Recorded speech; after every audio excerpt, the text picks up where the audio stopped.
उसने ये सब कैसे मान लिया?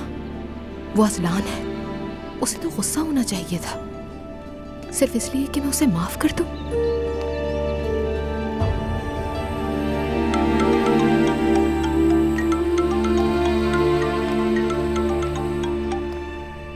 हाँ, कैसी हो जिमल? आपा, क्या आपने सुना? अब क्या सुनना बाकी रह गया? मॉम और उमर अंकल अलग हो गए हैं। क्या मतलब? सच कह रही हूँ, मॉम तो टूट गई हैं। जिमल, ये क्या कह रही हो? कैसे हो सकता है? उमर अंकल की जिंदगी में कोई और है। क्या? जिमल, बकवास मत करो, ऐसा नहीं हो सकता। मॉम ने हमें यही बताया है, लेकिन मुझे यकीन नहीं। लगता है कि वजह कुछ और है। आप जल्दी से आ जाएं, मुझे बिल्कुल ठीक नहीं लग रही मॉम। ठीक है, मैं आती हूँ नाश्ता करके तुम्हारी तरफ। देखें, वहाँ किसी से कुछ मत कहना, शायद ये मामला ठीक हो जाए। ठीक है, फिक्र मत करो तुम।